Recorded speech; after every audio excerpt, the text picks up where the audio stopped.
رب زدني علما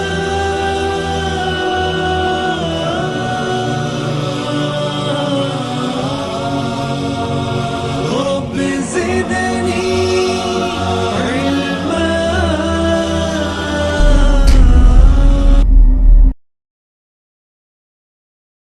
وعلى آله وصحبه أجمعين ومن تبعهم بإحسان إلى يوم الدين أما بعد فأعوذ بالله من الشيطان الرجيم بسم الله الرحمن الرحيم وما من دابة في الأرض إلا على الله رزقها ويعلم مستقرها ومستودعها كل في كتاب مبين وعن أبي هريرة رضي الله تعالى عنه عن النبي صلى الله عليه وسلم قال إن الله يقول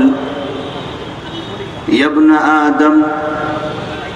تفرغ لعبادتي أملأ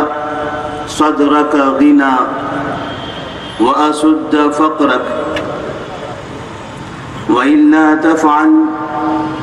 ملأت يديك شغلا ولم أسد فقرك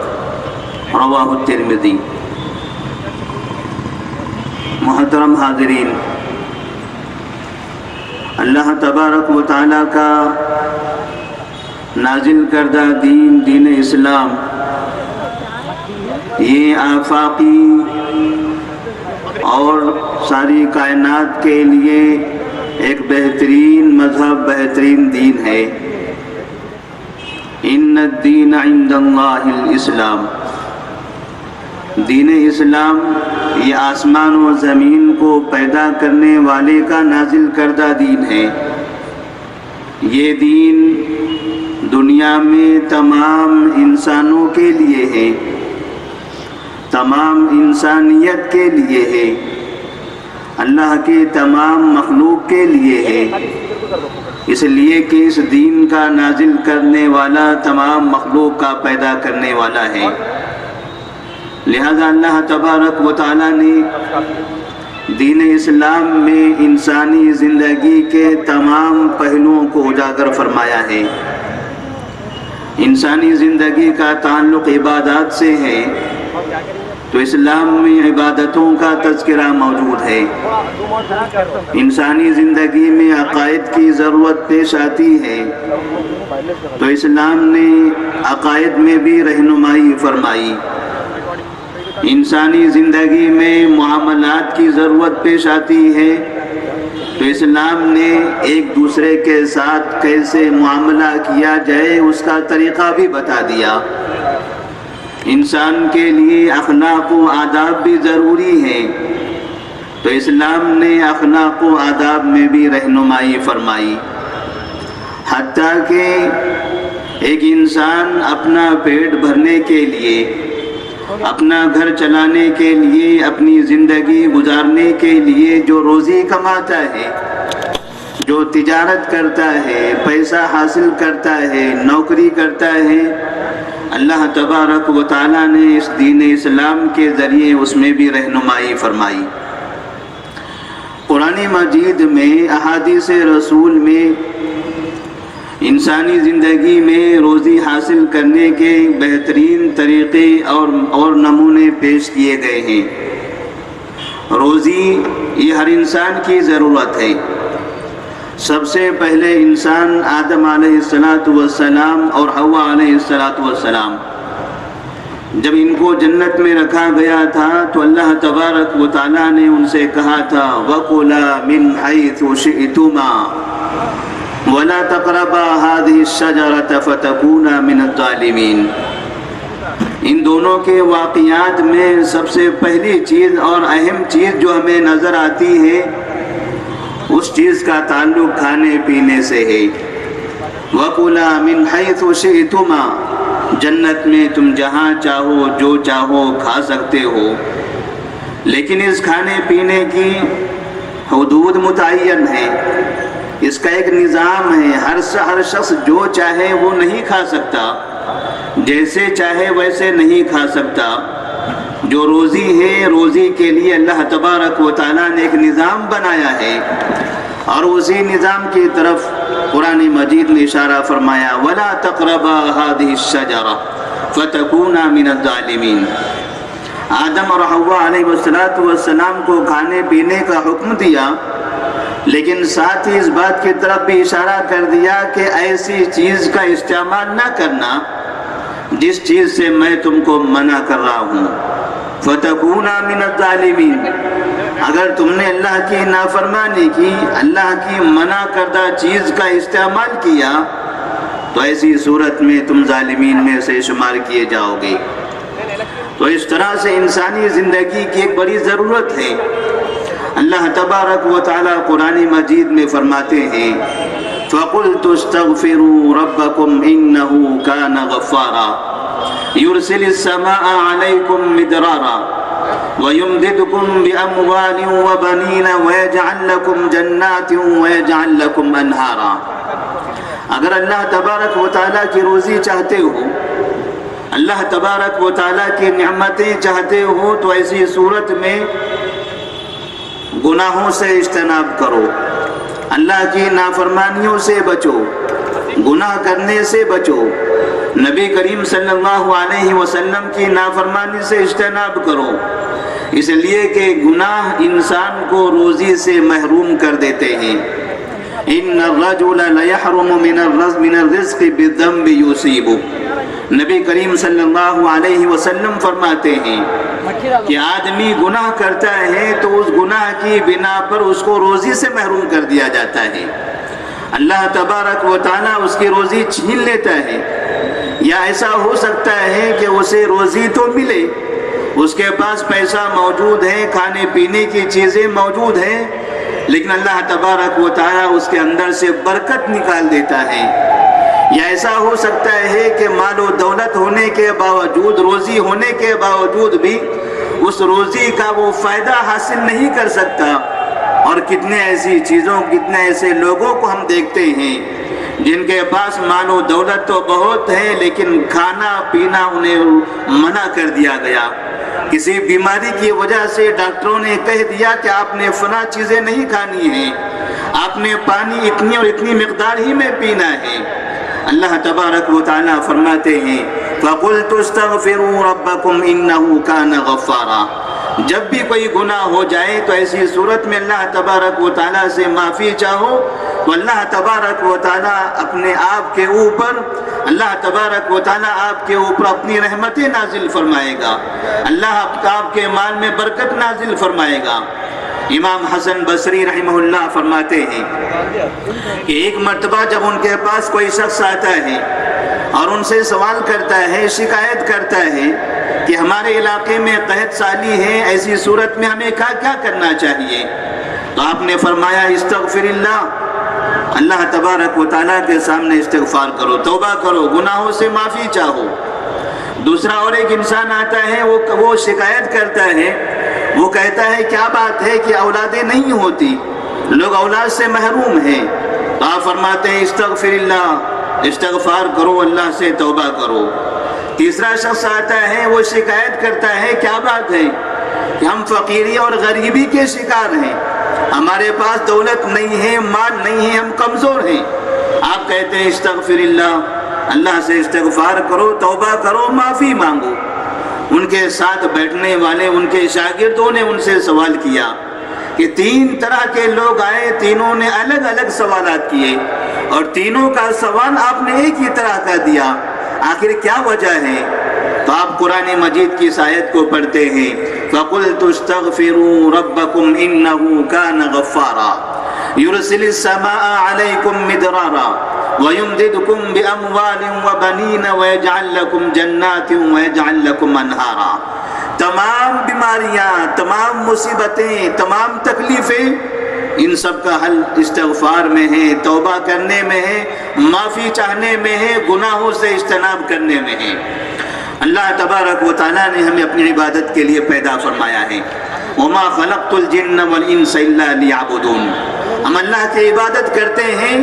اللہ تبارک و تعالیٰ کے حکم کو بجا لاتے ہیں, اللہ کی تعریف کرتے ہیں, اللہ کے سامنے سجدہ کرتے ہیں. اللہ تبارک و تعالیٰ اس سے خوش ہوتا ہے. یہ اللہ کی عبادت ہوئی, لیکن اس عبادت کے بدلے میں اللہ تبارک و تعالیٰ ہمیں ہم پر روزی نازل فرماتا ہے, ہم پر اپنی نعمتیں نازل فرماتا ہے. نبی کریم صلی اللہ علیہ وسلم حدیث قدسی میں فرماتے ہیں, ان اللہ تعالی یقول, اللہ تبارک و تعالیٰ کہتا ہے, تفرغ لعبادتی یا ابن آدم تفرغ لعبادتی, اے ابن آدم میری عبادت کے لیے فارغ ہو جاؤ, میری عبادت کرتے رہو. املا تفرغ یا ابن آدم تفرغ لعبادتی املا صدرک غنى واسد فقرک, میری عبادت کرتے رہو, میں تم کو بے نیاز کر دوں گا اور تمہاری تمام فقیری تمام ضرورتوں کو پورا کروں گا. وَإِن لَمْ تَفْعَلْ, لیکن یاد رکھنا اگر تم میری عبادت سے بھاگتے رہے, تم نے میری عبادتیں نہیں کی, تم نے نمازوں کا اہتمام نہیں کیا, ذکر و اذکار کا اہتمام نہیں کیا, استغفار کا اہتمام نہیں کیا, خیر کے کاموں کا اہتمام نہیں کیا. وَإِن لَمْ تَفْعَلْ, اگر تم نے یہ سب کام نہیں کیے, یہ عبادتیں نہیں کی, تو ایسی صورت میں املأ یدیک شغلا, میں تمہارے ہاتھوں کو کام سے بھر دوں گا, تم ہمیشہ کام میں مشغول رہ جاؤ گے, محنت کرو گے, صبح ہوگی تو محنت کرو گے, رات ہوگی تو محنت کرو گے, کام کرتے کرتے زندگی مشغول ہو جائے گی, عبادتوں کے لیے وقت نہیں ملے گا. آپ سے پوچھا جائے گا کہ آپ نے عصر کی نماز پڑھی تھی, آپ کہیں گے نہیں, میں کمپنی میں مصروف تھا, عصر کی نماز نہیں پڑھ سکا. آپ سے کہا جائے گا کیا آپ مغرب کی نماز پڑھ چکے ہیں, تو وہ جواب دے گا نہیں, میری دکان میں گراہک تھا, لوگ سامنے کھڑے ہوئے تھے, میں سامان دے رہا تھا, وہ خرید رہا تھا, اس کی وجہ سے مجھے نماز پڑھنے کی فرصت نہیں ملی. اللہ تبارک و تعالیٰ فرماتے ہیں کہ اگر تم نے میری عبادت نہیں کی, میں تم کو ایسی روزی کمانے میں مشغول کر دوں گا کہ تم محنت تو بہت کرو گے, پیسوں کے لیے دوڑو گے بہت, لیکن ولم اسد فقرک, لیکن اس کی وجہ سے تمہاری بے نیازی ختم نہیں ہوگی, تم ہمیشہ پریشانی رہو گے, چاہے پیسہ کتنا بھی کما لو, پیسہ آ جانے کے بعد بھی بیماریاں رہے گی, پیسہ آنے کے بعد بھی اطمینان نہیں رہے گا, اور خرچ اتنے زیادہ ہوتے جائیں گے, ایسا محسوس ہوگا کہ مجھے ابھی اور زیادہ کمانے کی ضرورت ہے. تو نبی کریم صلی اللہ علیہ وسلم نے گویا اس بات کی طرف اشارہ کر دیا کہ اگر آپ کو اللہ کی روزی حاصل کرنا ہے تو اللہ تبارک و تعالیٰ کی کثرت سے عبادت کرنی ہوگی. جو انسان اللہ کو یاد کرتا ہے, اللہ تبارک و تعالیٰ اسے روزی دیتا ہے, اس لیے کہ روزی دینے والا اللہ تبارک و تعالیٰ ہے. ان اللہ هو الرزاق ذو القوة المتین, اللہ تبارک و تعالیٰ ہی روزی دینے والا ہے, روزی دینا اللہ کے ہاتھ میں ہے. یہ وقت کی تنگی, یہ کمپنیاں, یہ دکاندار اور یہ دوسری مصروفیتیں, ان تمام مصروفیتوں کو چھوڑ کر اگر ہم نے یہ سمجھ لیا کہ یہ چیزیں ہمیں روزی دینے والی ہے, ان میں مشغول ہو کر اللہ تبارک و تعالیٰ سے دور ہو جائیں, تو ایسی صورت میں ہم غلط راستے پر جا رہے ہیں. ہم نے اس کو روزی دینے والا سمجھنے کے بجائے کسی اور کو روزی دینے والا سمجھا ہے. اگر اللہ تبارک و تعالیٰ ناراض ہو جائے گا تو ہمیں روزی حاصل نہیں ہو سکتی, اور جو روزی ملے گی اللہ تبارک و تعالیٰ اس سے برکتیں بھی چھین لے گا.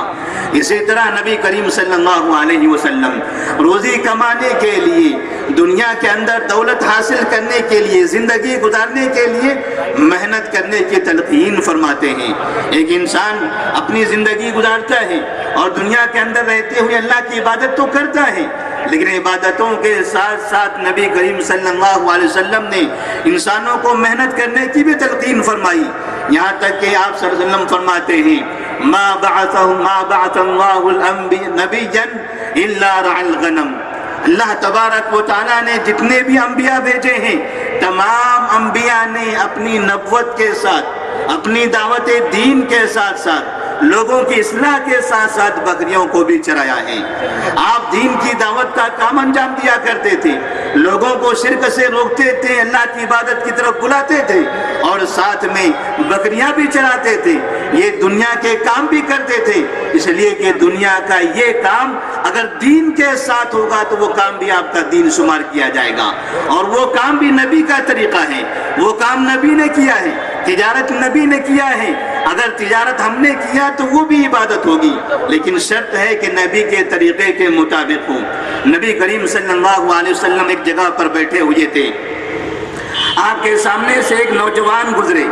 جو جسمانی اعتبار سے بڑے طاقتور اچھے نظر آ رہے تھے۔ صحابہ نے دیکھ کر کہا یا رسول اللہ، اتنا طاقتور آدمی ہے، لہیم شہیم ہے، اچھے جسم والا ہے، لو کان ھذا فی سبیل اللہ، کاش کہ یہ اللہ کے راستے میں ہوتا، یہ اللہ کے راستے میں نکل جاتا، اسلام کی بلندی کے لیے نکلتا تو کتنا بہتر ہوتا۔ آپ نے صحابہ سے کہا کہ ٹھیک ہے، بات تو صحیح ہے کہ وہ اللہ کے راستے میں ہوتا، لیکن لو کان ھذا یسعی علی ولد صغارا فهو فی سبیل اللہ، یہ طاقتور آدمی جس کے پاس طاقت ہے، اچھا جسم ہے، صلاحیتیں موجود ہیں، صحیح سالم جسم ہے، اگر یہ آدمی اپنے چھوٹے بچوں کو کھلانے کے لیے دنیا میں محنت کرے فَهُوَ فِي سَبِيلِ اللَّهِ، وہ بھی اللہ کے راستے میں ہوگا۔ وَإِنْ خَرَجَ يَسْعَى عَلَىٰ أَبَوَيْنِ شَيْخَيْنِ كَبِيرَيْنِ، اور اگر یہ آدمی، یہ نوجوان، یہ طاقتور انسان اپنے ماں باپ کو کھلانے کے لیے محنت کرتا ہے، دن رات مارکیٹ میں جاتا ہے، محنت کرتا ہے، تجارت کرتا ہے، مقصد ہے کہ اپنے ماں باپ کو کھلائے، فَهُوَ فِي سَبِيلِ اللَّهِ، تو وہ بھی اللہ کے راستے میں ہوگا۔ وَإِنْ كَانَ خَرَجَ يَسْعَى عَلَىٰ نَفْسِهِ يَعُفُّهَا فَهُوَ فِي سَبِيلِ اللَّهِ، یہاں تک کہ اگر وہ اپنے اولاد کے لیے نہیں، اپنے ماں باپ کے لیے نہیں، بلکہ اپنے آپ کے لیے بھی محنت کرتا ہے،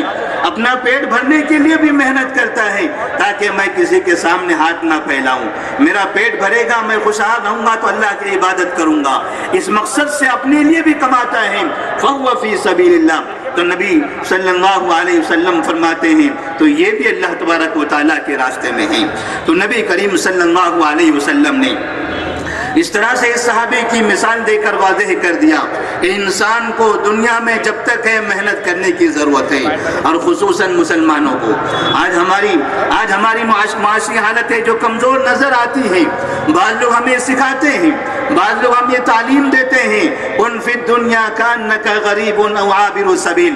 کہ دنیا کے اندر ایسے رہو جیسے آپ مسافر ہیں، یہ مسافر خانہ ہے، مسافر کی طرح زندگی گزارو، یہاں کمانے کی ضرورت نہیں، یہاں دولت حاصل کرنے کی ضرورت نہیں ہے۔ حالانکہ عثمان بن عفان رضی اللہ تعالیٰ عنہ، ابوبکر صدیق رضی اللہ تعالیٰ عنہ، عمر فاروق رضی اللہ تعالیٰ عنہ، یہ بڑے بڑے صحابہ کے ایسی عظیم مثالیں ہیں جن سے معلوم ہوتا ہے کہ ایک مسلمان کو ایمان کے ساتھ ساتھ دنیا کی دولت کمانے، دولت حاصل کرنے کی بھی ضرورت ہے، اس لیے کہ اس دولت کے ذریعے، اس مال کے ذریعے ہم غریبوں کی مدد کر سکتے ہیں، اس کے ذریعے ہم زکوٰۃ دے سکتے ہیں، اس کے ذریعے ہم مساجد کی تعمیر کر سکتے ہیں، اس کے ذریعے اسلام کے قلعے مدارس کی تعمیر کر سکتے ہیں، اور اس کے ذریعے بیوہ، مساکین، فقراء، ایتام، اس طرح کے مجبور افراد جو دنیا کے اندر پریشان حال نظر آتے ہیں، ایسے لوگوں کا تعاون اپنے مال کے ذریعے کر سکتے ہیں۔ ہم عبادت بھی کریں، مال بھی کمائیں، اور مال کمانے کے بعد اللہ تبارک و تعالیٰ کے بندوں کی مدد بھی کرتے رہیں، تو اس سے بہتر چیز اور کیا ہو سکتی ہے۔ اسی طرح سے نبی کریم صلی اللہ علیہ وسلم ایسے لوگوں کو، ایسی بڑی عمر کے افراد کو جو عمر کے حصے تک پہنچ چکے ہیں، جن کو موت اپنی آنکھوں سے قریب نظر آتی ہے، جو یہ سمجھتے ہیں کہ میری زندگی ختم ہونے کے قریب ہے، اب مجھے دنیا میں کام کرنے کی ضرورت نہیں، اب مجھے دولت حاصل کرنے کمانے کی ضرورت نہیں ہے، بچے پیدا ہوں گے، یہ بچے بڑے ہو جائیں گے، وہ خود اپنے پیروں پر کھڑے ہو جائیں گے، مجھے ان کے لیے تیاری کرنے کی ضرورت نہیں ہے، اس لیے کہ وہ بڑے ہو جائیں گے، خود کمائیں گے، وہ اپنے پیروں پر کھڑے رہیں گے، وہ ان کے مالک ہوں گے، میں ان کے لیے کچھ جمع کروں اس کی ضرورت نہیں ہے۔ نبی کریم صلی اللہ علیہ وسلم کے زمانے میں ایک صحابی کا واقعہ، سعد رضی اللہ تعالیٰ عنہ، سعد بن ابی وقاص رضی اللہ تعالیٰ عنہ بیمار ہو گئے تھے، آپ نے ان کے آخر وقت میں، جبکہ وہ بستر مرگ پر تھے، ابھی انتقال ہونا تھا، آخر وقت میں آپ نے ان کی عیادت کی، اور وہاں جا کر ان کو نصیحت کرتے ہوئے فرمایا، سعد رضی اللہ تعالیٰ عنہ نے جو اپنے مال کو اللہ کے راہ میں خرچ کر دینا چاہتے تھے، اپنے بچوں کو اپنے مال سے محروم کر دینا چاہتے تھے، وہ یہ سمجھتے تھے کہ میرے بچے وہ خود کما لیں گے، خود انہیں کوئی نہ کوئی روزی حاصل ہو جائے گی، میں اللہ کے راہ میں صرف کر دیتا ہوں، تو نبی نے فرمایا تھا إنك إن تذرهم أغنياء خير من أن تذرهم عالة يتكففون الناس. تم اپنی اولاد کو مالدار بنا کر چھوڑو، یہ بہتر ہے اس بات سے کہ تم ان کو فقیر بنا کر چلے جاؤ. تم اپنی اولاد کو مالدار بنا کر جاؤ تاکہ یہ آپ کی اولاد مالدار بنے گی، ان کے پاس دولت ہوگی تو اپنی دولت کے ذریعے جب خیر کا کام کریں گے تو اس خیر کے کام کی وجہ سے تمہیں بھی بعد میں مرنے کے بعد ثواب ملتا رہے گا. وہ اولاد کہے گی کہ میرے باپ نے فلاں چیز کمائی تھی، یہ گھر میرے باپ نے بنایا ہے، یہ جائیداد میرے باپ کی ہے. جب بھی ان چیزوں کا تذکرہ ہوگا تو ایسی صورت میں اس کی زبان سے اپنے ماں باپ کے لیے، اپنے رہنما رہبروں کے لیے دعائیں نکلے گی کہ میرے والد نے میرے لیے زندگی دنیا کے اندر بہت کچھ رکھا ہے، اور وہ اپنے والد کے نام سے صدقہ کرے گا، خیرات کرے گا. لیکن اگر باپ اپنے بیٹے کو فقیر بنا کر چلا جاتا ہے، باپ اپنے بیٹے کو غریب بنا کر چلا جاتا ہے، یاد رکھنا ہم نے ایسے کئی نوجوانوں کی زبانوں سے سنا ہے یہ اپنے ساتھیوں میں کہتے ہوئے کہ میرے باپ نے کیا کیا، میرے باپ نے کیا کیا، زندگی گزاری، مجھے پیدا کیا، میں بڑا ہو گیا، لیکن میرے باپ نے میرے لیے گھر تک نہیں بنایا، میرے باپ نے میرے لیے کچھ بچا کر تک نہیں رکھا. اس طرح سے کئی بیٹے اپنے باپ کے مرنے کے بعد ایسی گفتگو کرتے ہوئے نظر آتے ہیں. اس لیے نبی نے فرمایا تھا کہ اپنی اولاد کو غریب اور فقیر بنا کر مت جاؤ، بلکہ اپنی اولاد کو مالدار بنا کر جاؤ. اپنی اولاد کو ایسی دولت دو، اس لیے کہ جو دولت تم نے حاصل کیا تھا، تم نے خرچ کیا، اس کا ثواب تم کو حاصل ہو گیا. اور جو تم نے اپنی اولاد کے لیے رکھا ہے، نبی نے اس کے بارے میں فرمایا إِنَّكَ لَن تُنْفِقَ نَفَقَةً تَبْتَغِي بِهَا وَجْهَ اللَّهِ. تم جو بھی خرچ کرتے ہو، جو بھی پیسہ جمع کر کے اپنی اولاد کو دیتے ہو، اپنے بیوی بچوں کو دیتے ہو، اپنے رشتہ داروں کو دیتے ہو، یاد رکھنا اس کا مقصد اگر تمہارا یہ ہے کہ میں اس کے ذریعے اللہ کی خوشنودی چاہتا ہوں، تو ایسی صورت میں ان تمام کے بدلے میں آپ کو ثواب ملے گا. یہاں تک کہ اگر آپ نے ایک لقمہ بھی اپنی بیوی کو کھلایا ہے تو نبی فرماتے ہیں اس کا بھی تمہیں اللہ تبارک و تعالیٰ ثواب عطا فرمائے گا. لیکن انسان روزی کماتا ہے اور اپنے رشتہ داروں کو، اپنے گھر والوں کو کھلاتا ہے تو اللہ تبارک و تعالیٰ اس پر ان کو ثواب عطا فرماتا ہے. اسی طرح سے ایک انسان دنیا کے اندر غریبی، فقیری کا عادی بن جاتا ہے اور آہستہ آہستہ کام نہ کرنے کی بنا پر، کاہلی اور سستی کی بنا پر آہستہ پھر لوگوں سے قرضے مانگنا شروع کرتا ہے، بھیک مانگنا شروع کر دیتا ہے. اور پوری زندگی مرتے دم تک ہم دیکھتے ہیں جہاں چاہا، جہاں موقع ملا، اپنے دوستوں سے، رشتہ داروں سے، سب کے سامنے ہاتھ پھیلاتے ہوئے کبھی قرضے کا مطالبہ کرتا ہے، کبھی مدد کا مطالبہ کرتا ہے، اور ایسی صورت میں وہ اس دنیا سے چلا جاتا ہے. نبی کریم صلی اللہ علیہ وسلم نے ایسے انسان کو، جو انسان روزی کمانے میں کاہل ہو، جو انسان روزی کمانے میں سست ہو، جو انسان روزی کمانے سے بھاگتا ہو، جو انسان کام نہیں کرنا چاہتا، دنیا میں بیکار پڑے رہنا چاہتا ہے، ایسے شخص کے بارے میں ایک بہترین مثال آپ بہترین نمونہ آپ نے بتایا ہے. ایک مرتبہ آپ صلی اللہ علیہ وسلم مدینہ منورہ کے اندر اپنے گھر کے قریب موجود تھے. ایک شخص آتے ہیں اور نبی سے سوال کرتے ہیں، کچھ مانگتے ہیں، اپنی ضرورتوں کا مطالبہ کرتے ہیں. نبی دیکھتے ہیں مانگنے والا انسان تو بڑا طاقتور ہے، صحت مند ہے، اس کو کوئی بیماری نہیں ہے. اس سے سوال کرتے ہیں کیا تمہارے پاس پیسہ نہیں ہے، کیا تمہارے پاس ضرورت کی چیزیں نہیں ہیں؟ وہ کہتے ہیں یا رسول اللہ نہیں، میں مجبور انسان ہوں، میں فقیر ہوں، آپ میری مدد کر دیجئے، میں اپنا پیٹ بھر لوں گا. آپ نے اس شخص سے پوچھا اچھا بتائیے تمہارے گھر میں تمہارے پاس کون سا سامان موجود ہے؟ وہ کہتے ہیں یا رسول اللہ پورا گھر خالی ہے، صرف گھر میں 2 چیزیں موجود ہیں، میرے گھر میں صرف 2 چیزیں موجود ہیں. ایک برتن ہے جس برتن کو میں کھانے پینے کے لیے استعمال کرتا ہوں،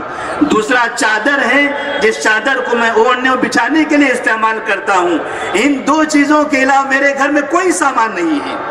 ان 2 کے علاوہ میرے گھر میں کوئی سامان نہیں ہے. آپ نے کہا ٹھیک ہے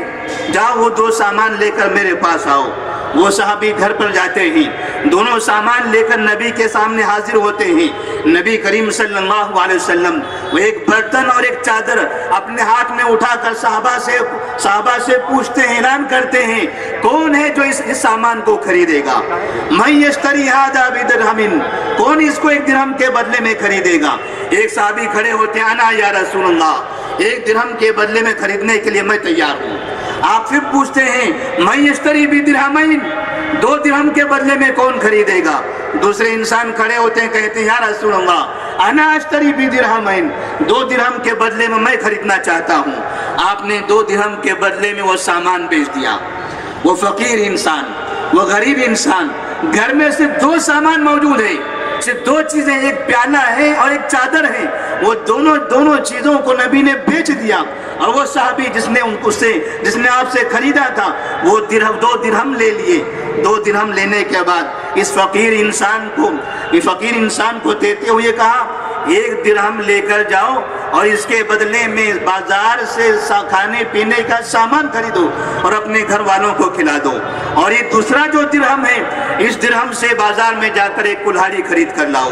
وہ صحابی جاتے ہیں، 1 درہم سے اپنے گھر والوں کا کھانے پینے کا سامان خریدتے ہیں، دوسرے سے کلہاڑی خرید کر لاتے ہیں۔ آپ اس میں لکڑی کا ڈنڈا لگاتے ہیں اور اس کے لیے دعا کرتے ہوئے کہتے ہیں، جاؤ یہ لکڑیاں، یہ لکڑی کا ڈنڈا لگانے کے بعد یہ آپ کی کلہاڑی تیار ہو گئی، آپ جنگلوں میں چلے جاؤ، وہاں جا کر لکڑیاں کاٹو، لکڑیاں کاٹ کر بازاروں میں آؤ، بازاروں میں آ کر وہ لکڑیاں بیچتے رہو اور روزانہ یہی کام کرتے رہنا۔ وَلَا أَرَيَنَّكَ 15 يَوْمًا، اور 15 دن تک کہ تم میرے سامنے نہ آنا، 15 دن تک کہ تم میرے پاس سے غائب رہنا، 15 دن تک یہی کام کرتے رہنا، 15 دن کے بعد آؤ میرے پاس ملاقات کرو۔ وہ 15 دن کے بعد وہ صحابی آتے ہیں، نبی ان کو آتا ہوا دیکھتے ہیں، چہرہ حشاش بشاش ہے، تر و تازہ نظر آ رہا ہے،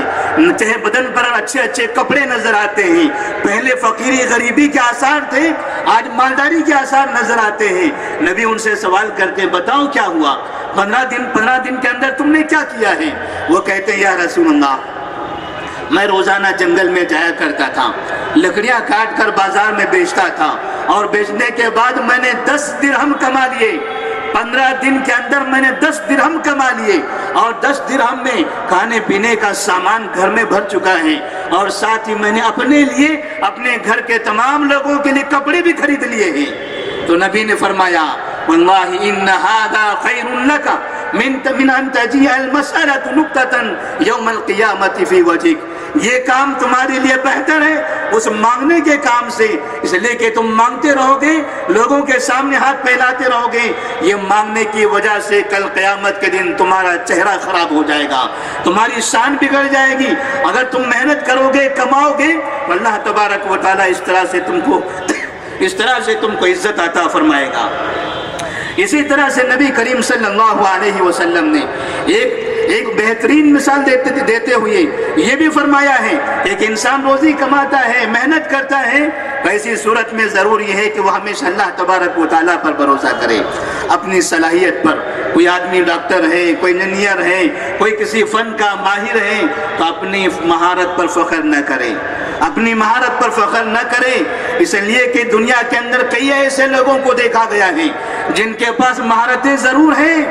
لیکن اللہ کی روزی سے محروم ہیں۔ کتنے ایسے افراد ہیں جن کو اپنا نام لکھنا نہیں آتا، اپنے نام کی دستخط کرنا نہیں جانتے، آج وہ کروڑوں کی زندگی گزار رہے ہیں، ان کے پاس بڑے بڑے بنگلے ہیں۔ اللہ تبارک و تعالیٰ کی روزی ہے، اللہ تبارک و تعالیٰ اس کا مالک ہے، وہ جسے چاہتا ہے دیتا ہے۔ انسان کی مہارتوں کی بنا پر اگر دیا جاتا، ایسی صورت میں دنیا میں جو کمزور لوگ ہیں، جو بد دماغ لوگ ہیں، جو کم عقل لوگ ہیں، وہ پورے کے پورے غریب نظر آتے تھے، لیکن ایسا نہیں ہے۔ دنیا میں کتنے کم عقلوں کو ہم نے مالدار دیکھا ہے، دنیا میں کتنے بیوقوفوں کو ہم نے دولت مند دیکھا ہے، کتنے ایسے لوگ جو دماغ سے کمزور نظر تو آتے ہیں لیکن ان کے اطراف میں ان کی دولت کی وجہ سے ایک بڑی محفل جمی ہوئی رہتی ہے۔ یہ اللہ تبارک و تعالیٰ کی شان ہے، اللہ جسے چاہتا ہے دیتا ہے۔ وَمَن يَتَوَكَّلْ عَلَى اللَّهِ فَهُوَ حَسْبُهُ وَمَن يَتَوَكَّلْ عَلَى اللَّهِ فَهُوَ حَسْبُهُ۔ محنت کرنا ہے، دعائیں کرنا ہے، استغفار کرنا ہے، کوتاہی سے اجتناب کرنا ہے، اور پھر اللہ تبارک و تعالیٰ پر بھروسہ بھی کرتے رہنا ہے، اللہ پر بھروسہ کرتے رہنا ہے۔ اور تجارت کمانے کے لیے، روزی کمانے کے لیے اگر ہم نے اللہ پر بھروسہ کرنا چھوڑ دیا اور اس فنا کے سامنے چلے گئے، کسی بابا کے چکر میں پھنس گئے، کہیں درگاہوں کا چکر لگانے لگے، کہیں تعویذیں اپنے گلے میں باندھنے لگے، کہیں دکان کے دروازے پر پیپر چپکا کر یہ کہنے لگے کہ یہ دکان اور مکان کی برکت کے لیے ہے، کہیں اپنی دکان کو چلانے کے لیے، دکان میں گراہک بڑھانے کے لیے بکرے لا کر کاٹ کر دفن کرنے لگے۔ یاد رکھنا یہ تمام کے تمام شیطانی کام ہیں۔ عقیدہ یہ ہوتا ہے ایسا کرنے والوں کا کہ روزی اس کے ذریعے آتی ہے، یہ بکرا دفن کیا گیا اس سے روزی ملے گی، یہ تعویذ لٹکائی گئی اس سے روزی ملے گی، یہ گلے میں تعویذ بندھی ہوئی ہے اس سے روزی ملے گی، یہ فلاں بابا ہے یہ روزی دینے والا ہے، یہ فلاں بابا ہے یہ ہماری زندگی بنانے والا ہے۔ انہیں نہیں معلوم اگر یہ بابا لوگوں کی زندگی بنایا ہوتا تو یہ بابا ایسی غریبی کی زندگی خود نہ گزارا ہوتا، یہ بابا ایسی ذلت کی زندگی نہ گزارتا ہوتا۔ اس کے کپڑے دیکھو، اس کے کپڑے دیکھو بھکاریوں سے خراب نظر آتے ہیں، اس کے جسم سے بدبو آتی ہے، جس جگہ پر ہوتا ہے یہ پورا بھکاریوں کا ایک میلہ نظر آتا ہے، وہاں نہ رونق دکھائی دیتی ہے، نہ وہاں خیر کی باتیں نظر آتی ہیں۔ اور ایسے لوگ جو لوگوں کو روزی دینے کا دعویٰ کرتے ہیں، آپ نے کبھی ان کو مساجد میں رب کے سامنے سجدہ کرتے ہوئے نہیں دیکھا ہوگا۔ جتنے بابا آپ کو دکھائی دیتے ہیں آپ کے محلے میں، آپ کے گلیوں میں آپ دیکھو، وہ اپنے علاقے پر اپنی جگہ پر بیٹھے ہوئے ضرور نظر آتے ہیں، لیکن نمازوں کے اوقات میں کبھی آپ کو مسجد میں نظر نہیں آئیں گے، نمازوں کے اوقات میں کبھی مسجد میں نظر نہیں آئیں گے۔ تو ایسی جگہوں پر جانا اور یہ تمنا کرنا، یہ امید کرنا کہ یہ روزی دینے والے ہیں، اللہ تبارک و تعالیٰ قرآن میں فرماتا ہے وَمَن يَتَّقِ اللَّهَ يَجْعَلْ لَهُ مَخْرَجًا وَيَرْزُقْهُ مِنْ حَيْثُ لَا يَحْتَسِبُ۔ جو اللہ سے ڈرتا ہے اللہ تبارک و تعالیٰ اسے ہی روزی عطا کرتا ہے۔ اللہ تبارک و تعالیٰ سے ڈرنے والے کو اللہ تبارک و تعالیٰ روزی دیتا ہے۔ وَمَنْ أَعْرَضَ عَنْ ذِكْرِي فَإِنَّ لَهُ مَعِيشَةً ضَنْكًا وَنَحْشُرُهُ يَوْمَ الْقِيَامَةِ أَعْمَىٰ۔ اور جو اللہ کے ذکر سے اعراض کرتا ہے، اللہ کے پاس سے دور بھاگتا ہے، اللہ سے نہیں مانگتا، اللہ سے فریاد نہیں کرتا، اللہ کے سامنے ہاتھ نہیں اٹھاتا، اللہ سے نہیں گڑ گڑاتا، تو اللہ تبارک و تعالیٰ کہتے ہیں مَنْ أَعْرَضَ عَنْ ذِكْرِي فَإِنَّ لَهُ مَعِيشَةً ضَنْكًا۔ تو ایسی صورت میں ایسے انسان کی روزی کو تنگ کر دیا جاتا ہے، اس کی زندگی برباد ہو جاتی ہے۔ وَنَحْشُرُهُ يَوْمَ الْقِيَامَةِ أَعْمَىٰ۔ اور ایسے انسان کو ہم کل قیامت کے دن اندھا بنا کر اٹھائیں گے۔ اللہ تبارک و تعالیٰ سے دعا ہے کہ اللہ تبارک و تعالیٰ روزی حاصل کرنے میں ہم اسلام کی پابندی کرنے کی توفیق عطا فرمائیں۔ اللہ ہمیں حلال روزی حاصل کرنے کی توفیق دے، حرام چیزوں سے ہمیں بچائے۔ اللہ ہمیں کثرت سے استغفار کرنے کی توفیق دے، گناہوں سے ہم سب کو محفوظ رکھیں۔ اللہ ہمیں محنت کرنے کی توفیق دے، اللہ پر بھروسہ کرنے کی توفیق عطا فرمائے۔ اللہ ہمیں ہماری روزیوں میں برکت عطا فرمائے، ہماری زندگی کو خوشحال زندگی بنائے، ہمیں کثرت سے غریبوں کا تعاون کرنے کی توفیق دے۔ وآخر دعوانا الحمدللہ رب العالمین، والسلام علیکم ورحمۃ اللہ وبرکاتہ۔ مزید علماء اور مقررین کے بیانات سننے کے لیے ہمارے YouTube چینل کو سبسکرائب کیجیے۔ جزاک اللہ۔